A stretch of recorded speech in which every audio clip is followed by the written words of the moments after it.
ఆకాశవాణి ప్రాంతీయ వార్తలు చదువుతున్నది కోన్రు భరత్ రత్నాకర్. ముఖ్యాంశాలు: రాష్ట్ర శాసనసభ బడ్జెట్ సమావేశాల్లో భాగంగా 5 బిల్లులు రాష్ట్ర ప్రభుత్వం ఈరోజు ప్రవేశపెట్టనుంది. రాష్ట్రంలో గత ప్రభుత్వం చేపట్టిన అసైన్మెంట్ భూముల బదలాయింపులపై పునః పరిశీలన చేస్తున్నామని రాష్ట్ర రెవెన్యూ శాఖ మంత్రి అనగాని సత్యప్రసాద్ వెల్లడించారు. రాష్ట్రంలో నిరుద్యోగ యువతకు ఉపాధి అవకాశాలు కల్పించే దిశగా ప్రభుత్వం పనిచేస్తోందని రాష్ట్ర ఎక్సైజ్ శాఖ మంత్రి కొల్లు రవీంద్ర తెలిపారు. రాష్ట్ర వ్యాప్తంగా న్యాయ కళాశాలల్లో ప్రవేశాల కోసం నిర్వహించిన ఏపీ లా సెట్ 2వ విడత కౌన్సిలింగ్ ఈ రోజు నుంచి ప్రారంభమైంది. ప్రయాణికుల రద్దీ దృష్ట్యా వివిధ ప్రాంతాల నుంచి శబరిమలకు 26 ప్రత్యేక రైళ్లు నడుపుతున్నట్లు దక్షిణ మధ్య రైల్వే తెలిపింది. వార్తల వివరాలు: రాష్ట్ర శాసనసభ బడ్జెట్ సమావేశాలు 3వ రోజు ప్రారంభమయ్యాయి. ప్రశ్నోత్తరాల సమయం కొనసాగుతోంది. శాసనసభ్యులు అడిగిన ప్రశ్నలకు మంత్రులు సమాధానమిస్తున్నారు. సభకు విరామం ప్రకటించిన అనంతరం ప్రభుత్వం సభలో 5 బిల్లులు ప్రవేశపెట్టనుంది.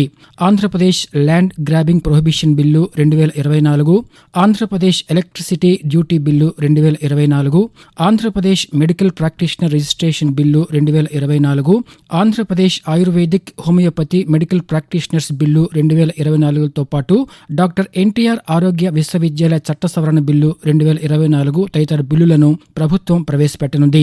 అనంతరం బడ్జెట్పై చర్చ జరుగుతుంది. మరోవైపు రాష్ట్ర శాసనసభ ఉపసభాపతిగా ఉండి శాసనసభ్యులు కె రఘురామకృష్ణరాజు ఏకగ్రీవంగా ఎన్నికైనట్లు శాసనసభాపతి సిహెచ్ అయ్యన్న పాత్రుడు ప్రకటించారు. రాష్ట్రంలో గత ప్రభుత్వం చేపట్టిన అసైన్మెంట్ భూముల బదలాయింపులపై పునః పరిశీలన చేపడుతున్నామని రాష్ట్ర రెవెన్యూ శాఖ మంత్రి అనగాని సత్యప్రసాద్ తెలిపారు. శాసనసభ సమావేశంలో భాగంగా అసైన్మెంట్ భూముల బదలాయింపులపై శాసనసభ్యులు అడిగిన ప్రశ్నకు మంత్రి సమాధానమిస్తూ, బదలాయింపు నిషేధం చట్టం 1977కు సవరణ చట్టం అధ్యక్ష 35/2023 ద్వారా కొన్ని సవరణలు చేసింది అధ్యక్ష. ఈ సవరణ ప్రకారం అధ్యక్ష, భూమిని అసైన్ చేసిన 20 ఏళ్ల తర్వాత నిజమైన అసైన్దారులు గాని అతని చట్టబద్ధ వారసులు గాని ఈ భూమిని వేరే వారికి అమ్ముకోవచ్చు, బదలాయించుకోవచ్చు. క్షేత్ర స్థాయిలో ఎవరైతే పేదలు ఉన్నారో అక్కడ అధికారులను బెదిరించి కూడా చేయడం జరిగిందని చెప్పి తెలిసింది అధ్యక్ష. జిల్లాలో కూడా ఈ ఒకటి సమస్య ఉంది అధ్యక్ష. తప్పకుండా హౌస్ కమిటీ చేయడం కూడా మేము ముఖ్యమంత్రి గారు మేము సలహా తీసుకుని తప్పకుండా చేస్తాం అధ్యక్ష. రాష్ట్రంలో నిరుద్యోగ యువతకు ఉపాధి అవకాశాలు కల్పించే దిశగా ప్రభుత్వం పనిచేస్తోందని రాష్ట్ర ఎక్సైజ్ శాఖ మంత్రి కొల్లు రవీంద్ర తెలిపారు. తిరుమల శ్రీ వెంకటేశ్వర స్వామిని ఈ రోజు ఉదయం మంత్రి కుటుంబ సమేతంగా దర్శించుకున్నారు. అనంతరం మంత్రి పాత్రికేయులతో మాట్లాడుతూ, ఈ రాష్ట్రానికి దేశానికి కూడా మంచి ఆశీర్వాదాలు ఇవ్వాలని చెప్పి స్వామివారిని కోరుకోవడం జరిగింది. స్వామివారికి చక్కని సేవలు చేసుకుంటూ రాష్ట్రం సౌభాగ్యంగా ఉండాలని చెప్పి మనస్ఫూర్తిగా కోరుకుంటా ఉన్నాం. ఇవాళ అనేక సంక్షేమ అభివృద్ధి కార్యక్రమాలు చేసుకుంటూ ముందుకెళ్తున్నాం.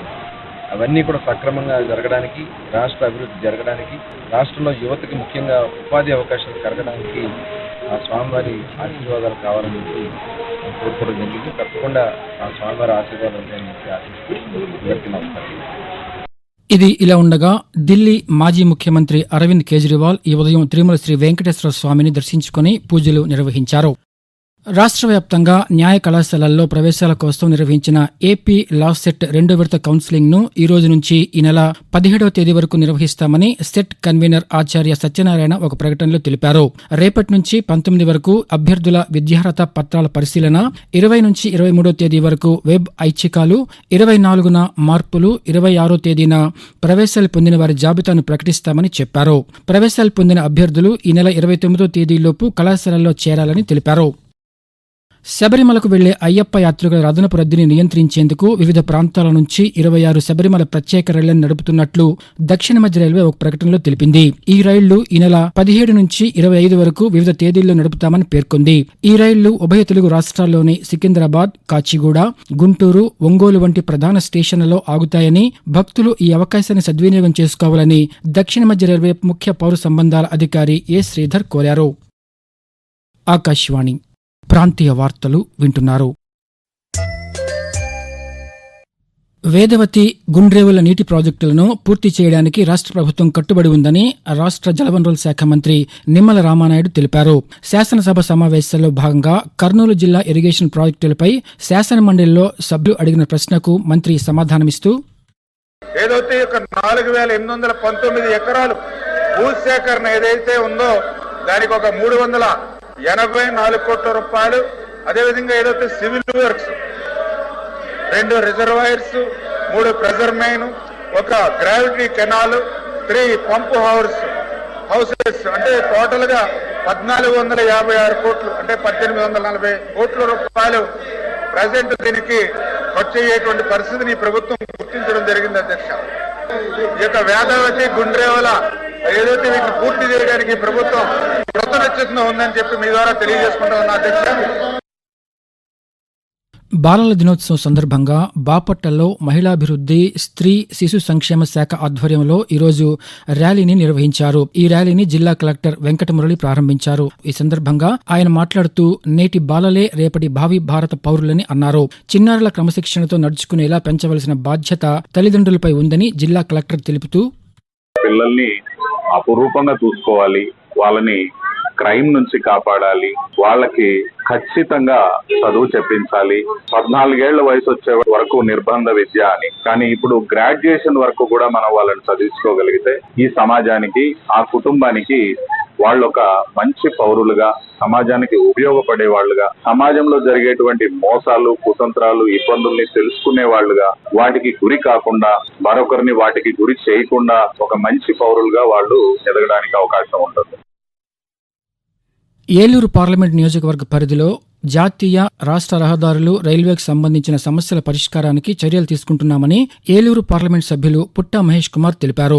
ఏలూరులోని క్యాంపు కార్యాలయంలో ఈరోజు ఆయన ప్రజా దర్బార్ నిర్వహించి ప్రజల నుంచి ఆర్జీలను స్వీకరించారు. ఈ సందర్భంగా ఆయన పాత్రికేయులతో మాట్లాడుతూ నూజివీడు ట్రిపుల్ ఐటీ కళాశాలలో ప్రయోగశాలకు అవసరమైన పరికరాలు సమకూర్చేందుకు కార్పొరేట్ సామాజిక బాధ్యత నిధులు మంజూరు చేయాలని ప్రభుత్వానికి విజ్ఞప్తి చేశామని తెలిపారు. ఏలూరు పార్లమెంట్ పరిధిలో ఆహార ఉత్పత్తి కేంద్రాలను ఏర్పాటు చేసేందుకు ప్రణాళికలు రూపొందిస్తున్నామని మహేష్ కుమార్ వివరించారు. ప్రపంచ మధుమేహ వ్యాధి అవగాహన దినోత్సవాన్ని ఈరోజు నిర్వహిస్తున్నారు. మధుమేహ వ్యాధి నియంత్రణకు దోహదం చేసే ఇన్సులిన్ కనుగొన్న సర్ ఫ్రెడరిక్ గ్రాంట్ బాంటింగ్ జయంతిని మధుమేహ వ్యాధి అవగాహన దినోత్సవంగా జరుపుకుంటున్నారు. మానవ రక్తంలో అధిక మోతాదులో చక్కెర నేరుగా కలవడం వల్ల రోగ నిరోధక వ్యవస్థపై ప్రతికూల ప్రభావం చూపి ప్రాణాలకే ముప్పుగా పరిగణిస్తుంది. దీనినే మధుమేహం అంటారు. ప్రతిరోజు క్రమం తప్పకుండా వ్యాయామం చేయడం, ఆహార నియమాలు పాటించడం ద్వారా మధుమేహ వ్యాధిని నియంత్రించవచ్చునని వైద్య నిపుణులు సూచిస్తున్నారు. మధుమేహ వ్యాధి అవగాహన దినోత్సవం సందర్భంగా ఆకాశవాణి విశాఖపట్నం కేంద్రం రూపొందించిన ప్రత్యేక కార్యక్రమం ఈ మధ్యాహ్నం 3 గంటలకు ప్రసారమవుతుంది. అనంతపురం జిల్లా భారతదేశ తొలి ప్రధానమంత్రి జవహర్లాల్ నెహ్రూ జయంతి వేడుకలను నిర్వహించారు. అనంతపురంలోని నెహ్రూ యువ కేంద్రం కార్యాలయంలో ప్రోగ్రాం ఇన్ఛార్జ్ శ్రీనివాసులు నెహ్రూ చిత్రపటానికి పూలమాల వేసి నివాళులర్పించారు. ఈ సందర్భంగా ఆయన మాట్లాడుతూ ఉమ్మడి అనంతపురం జిల్లాలో నెహ్రూ యువ కేంద్ర ఆధ్వర్యంలో అన్ని కేంద్రాల్లో జవహర్లాల్ నెహ్రూ జయంతి వేడుకలు నిర్వహిస్తున్నామని చెప్పారు. అదేవిధంగా బాలల హక్కులు, రక్షణ వంటి తదితర అంశాలపై అవగాహన కార్యక్రమాలు నిర్వహిస్తున్నామని తెలిపారు. వాతావరణం. రాష్ట్రంలోని ప్రస్తుత వాతావరణ పరిస్థితులను అమరావతిలోని భారత వాతావరణ కేంద్రం అధికారి ఎం వెంకట్రావు కొద్దిసేపటి క్రితం ఆకాశవాణి విజయవాడ కేంద్ర ప్రాంతీయ వార్తా విభాగానికి తెలియజేస్తూ, దక్షిణ కోస్తా ఆంధ్రప్రదేశ్ మరియు ఉత్తర కోస్తా ఆంధ్రప్రదేశ్ మరియు యానాంలో తేలిపాటి నుంచి మోస్తరు వర్షాలు లేదు, ఉరుములతో కూడిన జల్లులు 1 లేదా 2 చోట్ల కురిసే అవకాశం ఉంది. ఉరుములతో కూడిన మెరుపులు 1-2 చోట్ల సంభవించే అవకాశం ఉంది. రేపు దక్షిణ కోస్తా ఆంధ్రప్రదేశ్ మరియు ఉత్తర కోస్తా ఆంధ్రప్రదేశ్, యానాంలో తేలిపాటి నుంచి మోస్తరు వర్షం 1 లేదా 2 చోట్ల కురిసే అవకాశం ఉంది. ఇక రాయలసీమలో ఈ రోజు మరియు రేపు తేలిపాటి నుంచి మోస్తరు వర్షాలు లేదు, ఉరుములతో కూడిన జల్లులు కొన్ని చోట్ల కురిసే అవకాశం ఉంది. ఉరుములతో కూడిన మెరుపులు 1-2 చోట్ల సంభవించే అవకాశం ఉంది. ప్రాంతీయ వార్తలు ముగించే ముందు ముఖ్యాంశాలు మరోసారి. రాష్ట్ర శాసనసభ బడ్జెట్ సమావేశాల్లో భాగంగా 5 బిల్లులు రాష్ట్ర ప్రభుత్వం ఈరోజు ప్రవేశపెట్టనుంది. రాష్ట్రంలో గత ప్రభుత్వం చేపట్టిన అసైన్మెంట్ భూముల బదలాయింపులపై పునః పరిశీలన చేస్తున్నామని రాష్ట్ర రెవెన్యూ శాఖ మంత్రి అనగాని సత్యప్రసాద్ వెల్లడించారు. రాష్ట్రంలో నిరుద్యోగ యువతకు ఉపాధి అవకాశాలు కల్పించే దిశగా ప్రభుత్వం పనిచేస్తోందని రాష్ట్ర ఎక్సైజ్ శాఖ మంత్రి కొల్లు రవీంద్ర తెలిపారు. రాష్ట్ర వ్యాప్తంగా న్యాయ కళాశాలల్లో ప్రవేశాల కోసం నిర్వహించిన ఏపీ లా సెట్ 2వ విడత కౌన్సిలింగ్ ఈ రోజు నుంచి ప్రారంభమైంది. ప్రయాణికుల రద్దీ దృష్ట్యా వివిధ ప్రాంతాల నుంచి శబరిమలకు 26 ప్రత్యేక రైళ్లు నడుపుతున్నట్లు దక్షిణ మధ్య రైల్వే తెలిపింది. ప్రాంతీయ వార్తలు ఇంతటితో సమాప్తం.